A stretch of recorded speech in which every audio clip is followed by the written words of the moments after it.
할렐루야, 반갑습니다. 거룩한 주일이고요. 우리가 2024년 첫 번째 복음 주일로 지키는데 그래도 우리가 이렇게 모여서 감사함을 드립니다. 신학자들이 하나님에 대해서 연구를 하죠. 하나님에 대해서 연구를 하고 하나님이 누구신지에 대해서 성경 말씀을 통해서 그 하나님의 속성들을 정리를 했습니다. 이것을 교리라고 해요. 우리가 교리를 통해서 그 하나님이 누구신지, 하나님의 속성은 하나님의 특징입니다. 우리가 이렇게 알게 되는 거예요. 그래서 하나님의 속성을 우리 신학자들은 크게 두 개로 나눠요. 두 가지로 나눴어요. 한 가지는 하나님에게만 있는 속성이 있고, 또 한 가지는 하나님과 우리 인간이 같이 공유할 수 있는 속성이 있다. 그래서 비공유적 속성, 즉 하나님에게만 있는 속성, 그 다음에 공유적 속성, 하나님과 인간이 함께 가지고 있는 속성을 나눠서 그것을 가지고 하나님을 알아가는 데 힘을 썼습니다. 아시다시피 하나님의 비공유적 속성에 뭐가 있어요? 영원성, 또 전능성, 또 전지하심. 인간이 가질 수 없어요. 영원한 전능의 능력을. 그러나 하나님과 인간이 같이 공유할 수 있는 속성, 우리도 어느 정도 맛볼 수 있는 하나님의 속성들을 뭐가 있습니까? 공유적 속성에는 거룩하심, 또 의로우심, 사랑, 선하심, 또 신실하심, 그 미쁘심이라고도 해요. 이런 그 외에도 많은 속성들이 있는데 제가 주로 딱 이렇게 잡고 말씀을 나누잖아요. 항상 이런 것들은 이제 하나님의 속성입니다.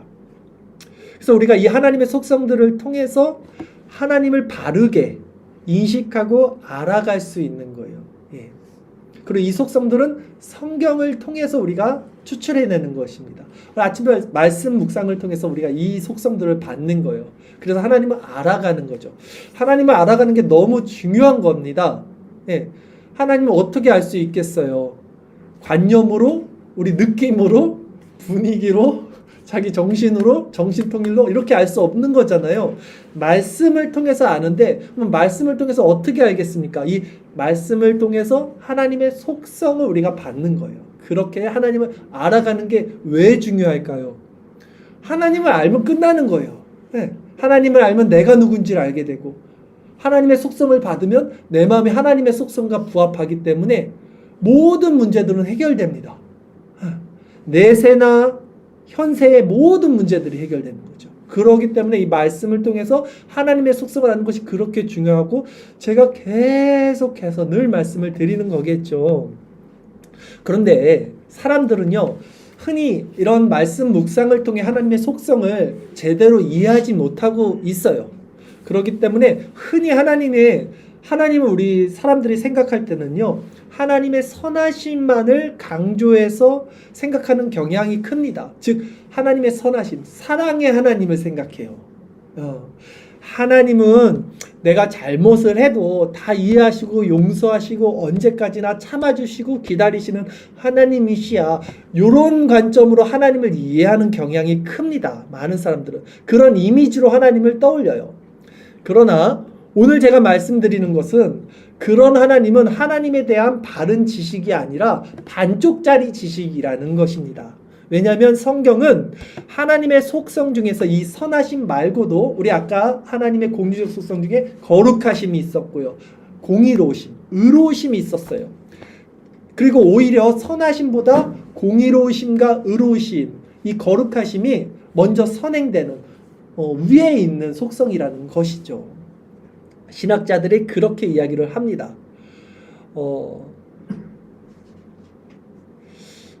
근데 사람들은 이 하나님의 의로우심, 공의로우심이죠, 이것에 대해서는 잘 모르고 있고요. 알려고 하지 않습니다. 왜냐하면 이 의로우심이라는 것은 공의적 속성인데 이 공의라는 것이 하나님이 선악의 제재가 돼서 이 죄악을 심판하시는 속성이 공의의 속성이거든요. 그러니까 인간이 본성적으로 무언가를 잘못하면 인간은 그걸 감추려고 하는 본성이 있어요. 습성이 있어요. 아담 때부터 그러잖아요. 숨잖아요. 죄를 저지르면 바로 숨어버립니다. 책임을 전가하고요. 이게 죄의 속성인데, 그러기 때문에 인간은 하나님에 대해서도 사랑의 하나님은 좋아하는데 공의 하나님은 싫어하는 거예요. 감추고 싶고 알고 싶어 하지 않는 거예요. 이런 속성들이 인간들에게 있다는 것이죠. 그러나 하나님의 공의는 우리의 그런 바램과 생각과는 다르게 오늘도 하나님의 본성과 부합하지 않는 모든 것들을 심판하고 계십니다. 그리고 그 진노는 항상 오르시고 선하시다는 거예요. 왜냐하면 그것이 하나님의 속성이기 때문이죠. 그래서 오늘은 우리가 흔히 이해하고 있는 사랑의 하나님만이 아니라 성경에서 분명히 말하고 있지만 우리가 잘 모르고 또 인정하지 않으려고 했던 그 공의의 하나님에 대해서 화있을진저 고라시나 벳세다야, 화있을진저 고라시나 벳세다야 라는 제목으로 말씀을 전할 때 여러분 안에 하나님을 아는 이 참된 지식이 세워지고 신앙의 균형이 세워져서 구원에 이르는 우리 모두가 되기를 바라겠습니다. 본문 보도록 하겠습니다. 누가복음 10장 10절 11절 2절 말씀 우리 함께 읽겠습니다. 어느 동네에 들어가든지 너희를 영접하지 아니하거든 그 거리로 나와서 말하되 너희 동네에서 우리 발에 묻은 먼지도 너희에게 떨어 버리노라. 그러나 하나님의 나라가 가까이 온 줄을 알라 하라. 오늘 이렇게 본문이 시작되는 배경은요, 예수님께서 70인의 전도인을 세워서요 각 마을과 지역으로 둘씩 짝지어서 전도를 보내시면서 하신 말씀이 오늘 본문 배경입니다. 그런데 뭐라 그랬냐면 그 마을에서 복음을 받지 않으면 길가에 서서 발에 먼지를 떨어버리라 라고 말씀하셨습니다. 발에 먼지를 떨어버리라는 행위는요, 전도자들이 복음을 전한 후에 받아들이지 않는 것에 대해서는 책임이 없다는 말씀이에요. 즉, 그 책임은 전적으로 복음을 거부한 그 자들에게 있다는 말씀입니다. 마찬가지로 우리가 복음을 전할 때 복음을 전하는 것은 우리의 책무입니다. 우리의 의무예요. 우리의 책임입니다. 그러나 복음을 받지 않는 것은 그 복음을 받지 않는 자들의 책임이 되는 거예요. 그러므로 우리는 때를 얻든지 얻지 못하든지 그냥 복음을 전하면 되는 것이죠. 오늘 우리가 복음 주일로 지켜지는데 우리 애씀이 당장 열매로 나타나거나 보여지거나 이루어지지 않더라도 그 뜻과 결과를 하나님께 맡기고 우리는 계속해서 이 복음의 씨를 뿌리면 되는 것이죠. 1년 내내 우리는 이 복음의 12바구니 복음주일로 지킬 것입니다.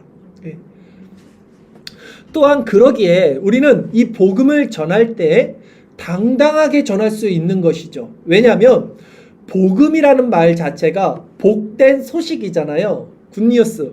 그런데 이 복된 소식을 전하는 자가 그 복된 소식을 듣는 자에게 구걸하듯이 전할 필요가 없는 거잖아요. 내가 좋은 것을 주는데 이걸 제발 먹어줘. 이거 정말 비싸고 맛있는 음식인데 이거 한 번만 먹어줘. 이러지 않잖아요. 오히려 받는 자들이 그걸 너무 먹고 싶어 해야지. 그게 맞는 것이죠. 복음이란 것이 굿뉴스인데 왜 그것을 구걸하듯이 전하는 거예요. 오히려 그것을 받지 않는 자들이 책망받고 심판받게 된다는 것이죠. 예수님은 그 말씀을 오늘 본문에서 또 이렇게 말씀을 전하십니다. 본문 누가복음 10장 12절 말씀 같이 읽겠습니다.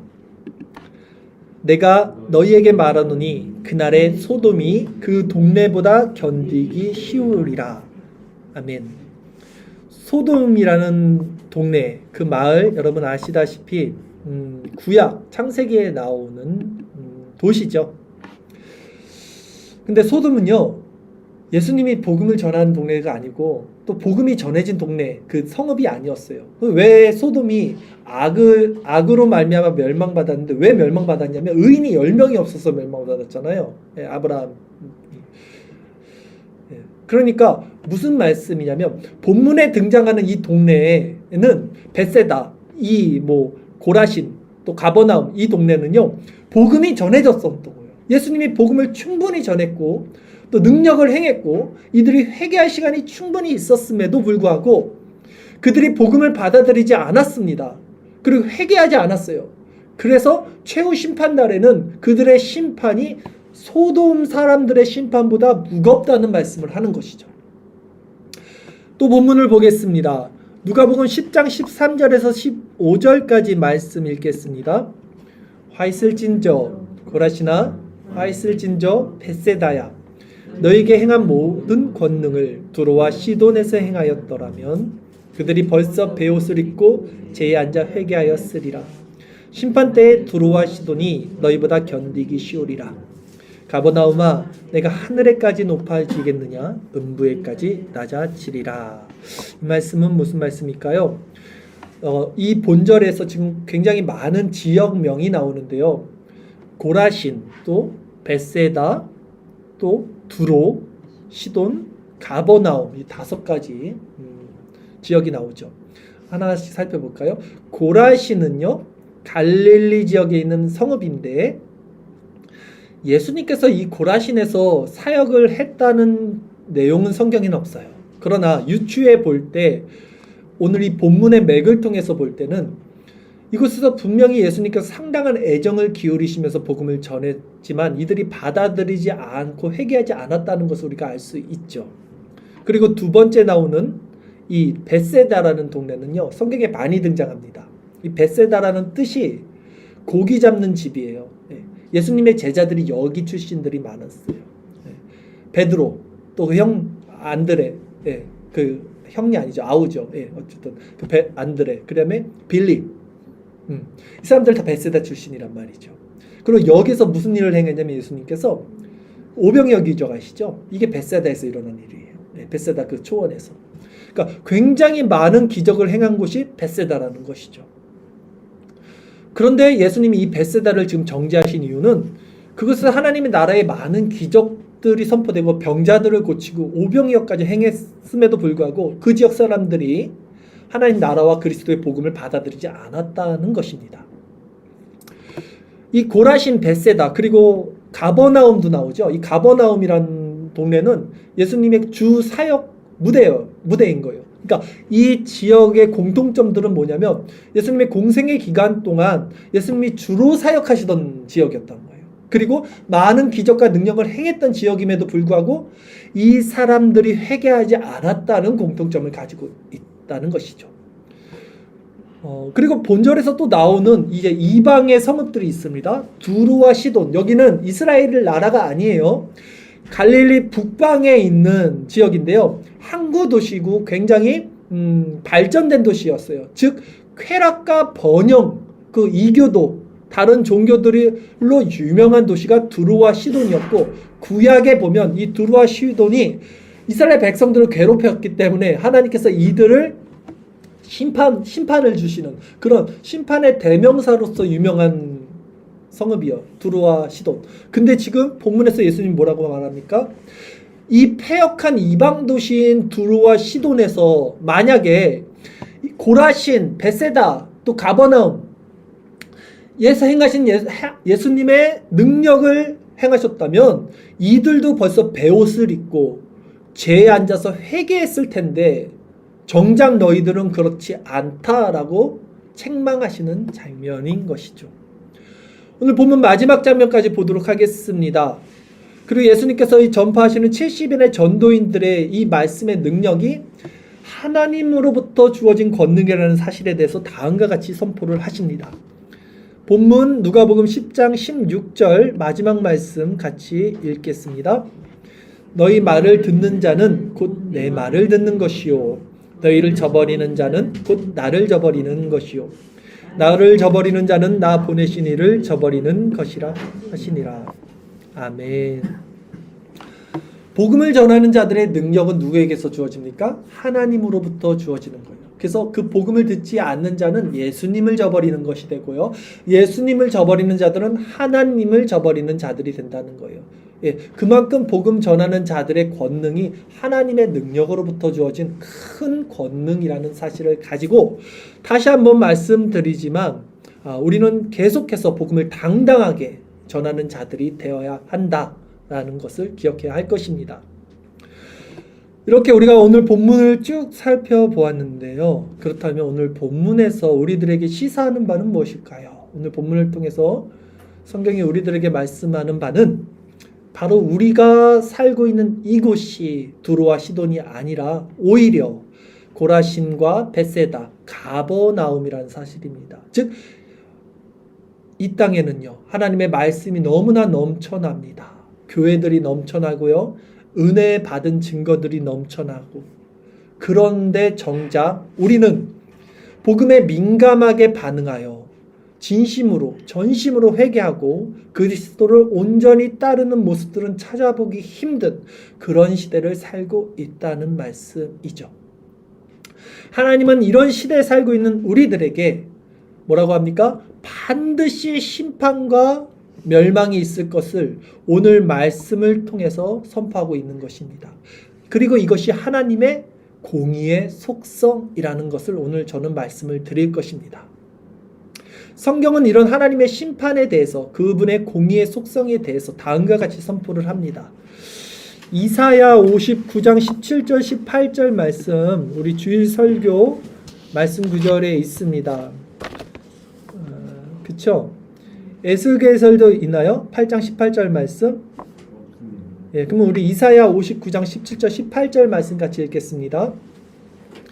공의를 갑옷으로 삼으시며 구원을 자기의 머리에 써서 투구로 삼으시며 보복을 속옷으로 삼으시며 열심을 입어 겉옷으로 삼으시고 그들의 행위대로 갚으시되 그 원수에게 분노하시며 그 원수에게 보응하시며 섬들에게 보복하실 것이라.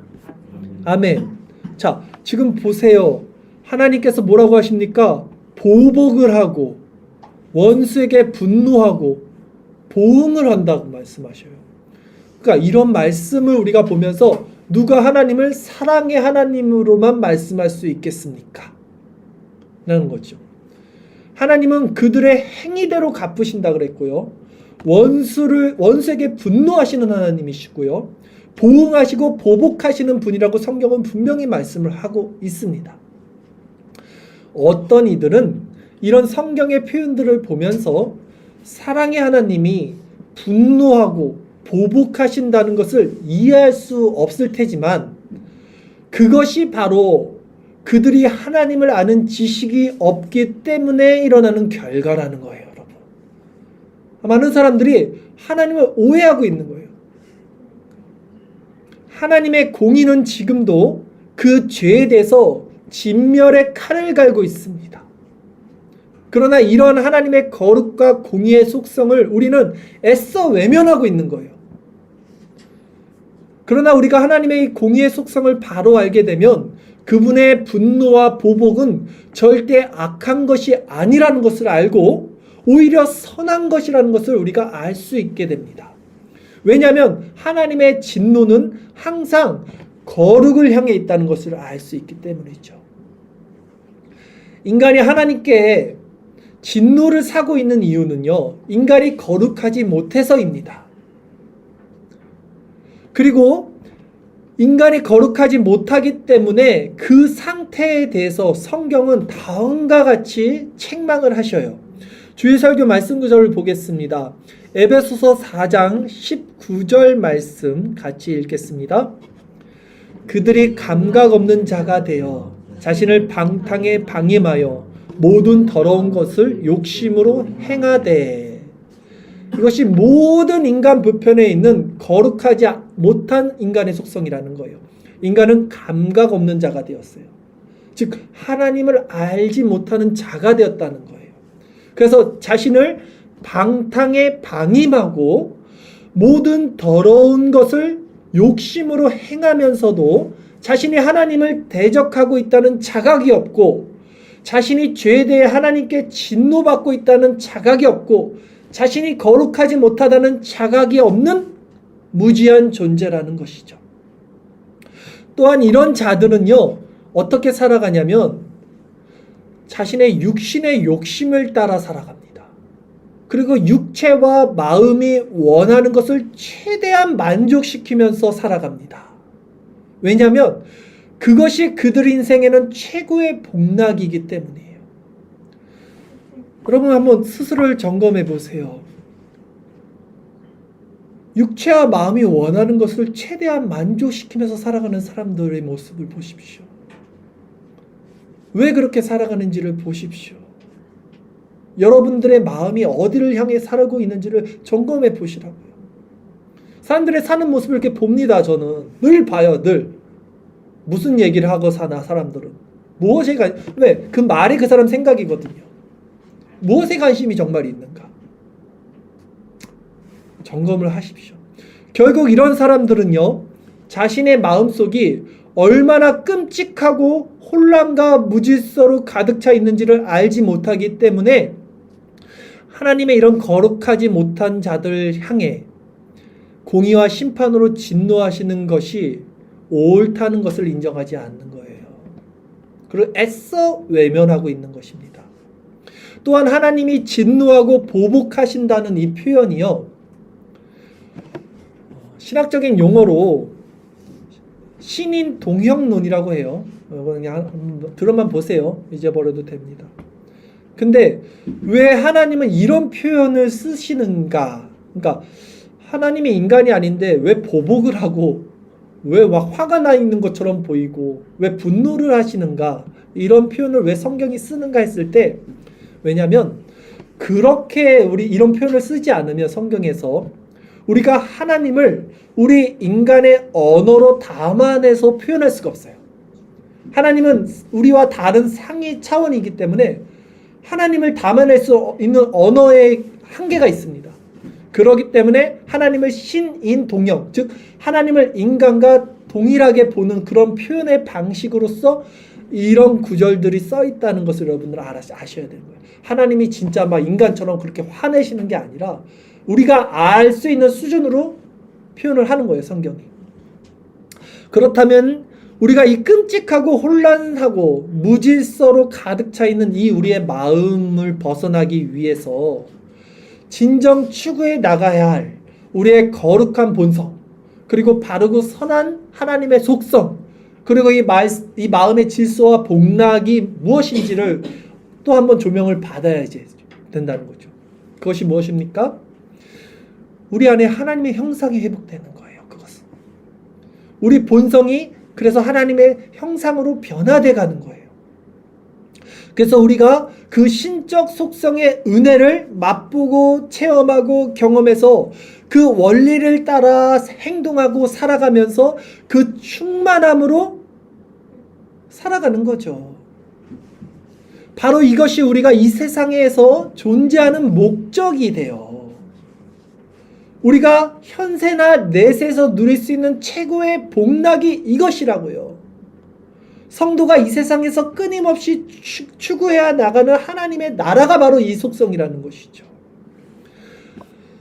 이런 신적 속성들을 그러면 우리는 어떻게 경험하는가 했을 때 오직 하나님에 대한 바른 지식에서만 이런 신적 속성들이 우리 내면에 주어지는데, 하나님에 대한 바른 지식은 하나님의 말씀을 묵상하고 교리를 공부함으로 그분의 속성을 알아가면서 우리 내면의 질서와 균형을 세워나갑니다.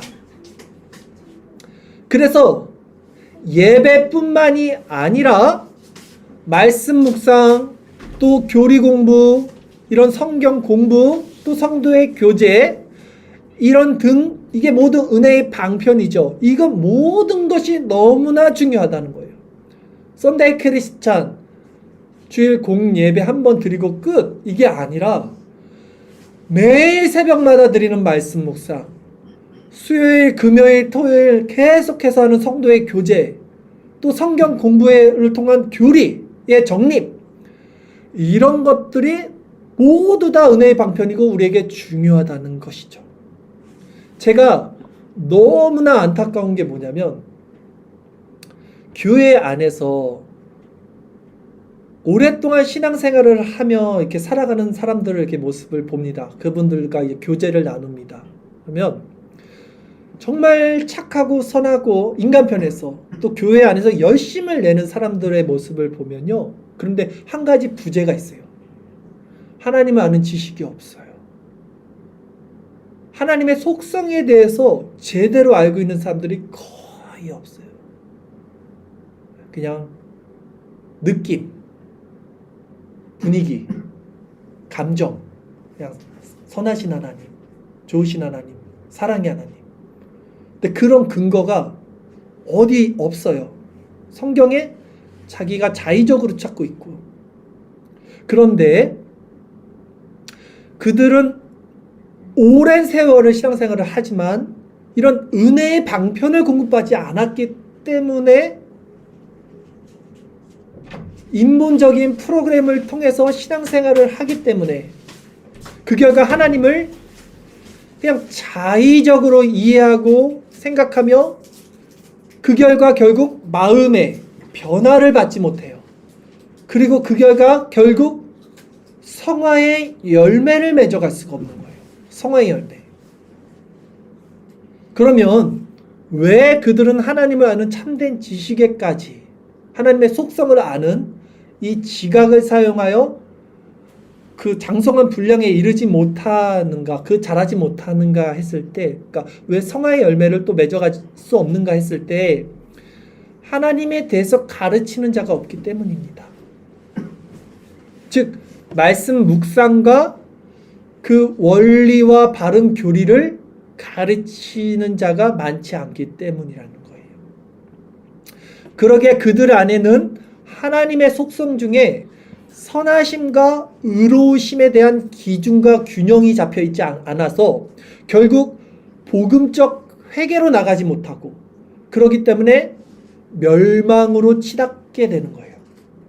그러나 더 가슴 아픈 것은 그들은 자신이 지금 어떤 상황에 놓여 있고 어떤 처지 가운데 멸망받고 있는 자라는 것에 대한 인식조차 없다는 것이 더 가슴 아파요. 오히려 그들은 자신들은 구원을 받았다는 믿음이 있어요. 착각을 합니다. 그렇게 사꾼 목사와 거짓 선지자들의 종용을 받으니까. 그리고 더욱더 신앙의 열심을 내지만 그 신앙의 열심, 그들이 추구하는 신앙은 결국 자기 의 그리고 뻘짓이죠. 그렇다면 말씀 묵상, 바른 교리 이 두 가지를 통해서 또 은혜 방편, 예배, 성례, 성도의 교제 이 모든 것을 통해서 하나님의 공의 또 하나님의 선하신 속성 가운데 세워지는 균형 있는 참된 성도의 상태, 이 마음의 상태는 무엇이냐 한번 다시 말씀을 드릴 때 우리 주일 설교 말씀을 보도록 하겠습니다. 고린도후서 4장 6절 우리 자주 말씀을 읽는 말씀입니다. 같이 읽겠습니다. 어두운데 빛이 비치라 말씀하셨던 그 하나님께서 예수 그리스도의 얼굴에 있는 하나님의 영광을 아는 빛을 우리 마음에 비추셨느니라. 아멘. 하나님은 말씀의 빛을 통해서 우리 마음에 예수 그리스도의 얼굴에 있는 하나님의 영광을 아는 빛, 이 빛이요 지식입니다. 지식. 이 지식을 주시는 거예요. 하나님을 아는 지식. 우리는 이 지식을 통해서 신령한 것들을 신령한 방식으로 분별하게 돼요. 골로새서 3장 10절 말씀도 우리 같이 읽어보겠습니다. 같이 읽겠습니다. 새 사람을 입었으니 이는 자기를 창조하신 이의 형상을 따라 지식에까지 새롭게 하심을 입은 자니라. 아멘. 그렇죠? 하나님의 형상을 입는 것은 지식에까지 새롭게 하심을 입는 거예요. 이 지식에 하나님의 속성을 아는 거라고요. 이 지식이 하나님의 속성을 아는 빛이라고요. 그러기에 이 거룩한 빛의 조명을 받은 자들의 심령에는 성령의 조명을 받지 못한 사람들은 결코 바라볼 수 없고 이해할 수 없는 영광이 있습니다. 이 영광을 우리는 봐야 되는 거예요. 이 영광이 뭡니까? 그리스도의 얼굴에 있다 그러잖아요. 그리스도의 얼굴은 뭡니까? 말씀이라고요. 말씀 뭡니까? 말씀 묵상을 통해서 우리가 속성을 받는 거라고. 바로 모든 지혜와 신령한 총명을 통해서 하나님의 뜻을 아는 그것, 우리는 이것을 추구해야 하는 거예요. 제 말씀을 정리를 합니다. 오늘 우리는요, 예수님의 많은 기적과 능력을 경험한 고라신과 벳세다, 가버나움, 그곳에 내려진 심판의 말씀을 들었습니다. 그리고 이 말씀은 오늘날 말씀의 홍수 안에 살아가고 있는 우리들에게 동일하게 전해진 하나님의 공의의 선포라는 사실을 전했습니다. 얼마 전 저희 신대원 동기 중에 한 원우의 소천 소식을 제가 접해 들었습니다. 같이 수학하던 그 동료의 갑작스러운 죽음을 통해서 저는 죽음이 정말 우리 곁에 가까이 있다는 사실을 다시 한번 깨달을 수 있었습니다. 우리 자신의 종말은요, 이렇듯 어느 날 갑자기 불현듯 급박하게 임할 것입니다. 그때 우리가 할 수 있는 일은 없어요. 이미 늦습니다. 하나님의 거룩과 공의를 대적하는 모든 자들은, 하나님을 아는 지식이 없는 모든 자들은 그때 영원한 지옥불에서 회개할 기회를 잃어버린 채 영원히 고통을 받게 될 뿐입니다. 혹시 여러분 중에서 오늘까지 하나님의 영광의 빛의 조명을 받지 못하고 자신의 육체의 욕심을 따라 지내며 육체와 마음이 원하는 것을 최대한 만족시키며 살아가면서도 그것이 하나님을 대적하는 삶이라는 것을 알지 못하고 애써 부인하고 알면서 부인하고, 또 여러분은 오늘 본문에 나오는 그 고라신과 벳세다, 가버나움처럼 하나님의 말씀을 매일 또 매주 설교를 통해 이렇게 들었음에도 회개하지 않는다면 그 하나님의 공의의 심판이 바로 여러분들을 향해 있다는 사실을 반드시 기억해야 하는 것입니다. 하나님의 공의로우신 진노의 칼날은 여러분의 영혼을 향해 있다는 사실을 오늘 이 아침 기억하십시오. 이 복음을 받고 회개하지 않는다면 그 책임은 여러분 자신에게 있다는 사실 또한 기억하십시오. 이 말씀을 듣고도 말씀 묵상과 성경 공부를 통해서 하나님께 나아가지 않고 하나님을 바르게 알고 싶어하는 마음의 열망조차 일어나지 않는다면 그 책임 또한 여러분 자신에게 있다는 것을 반드시 기억하십시오.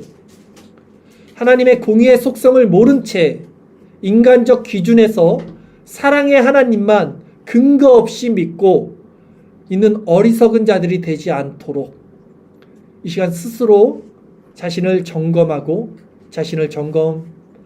돌아보십시오. 그리고 하나님의 임박한 심판의 날에 불현듯 찾아오기 전에 바른 말씀 가운데 여러분의 신앙이 자라나기를 결단하시고 교회를 통해서 주어지는 이 은혜의 모든 방편을 빠짐없이 공급받기를 이 시간 다짐하십시오. 오늘 이 결단과 다짐이 여러분의 마음과 영혼을 현세와 내세에서도 영원한 만족 가운데 살아가게 할 유일한 방법이에요. 이 은혜의 말씀을 붙잡고 여러분의 마음을 돌이켜서 진정 복된 자들이 되기를 간절히 바랍니다. 기도드리겠습니다.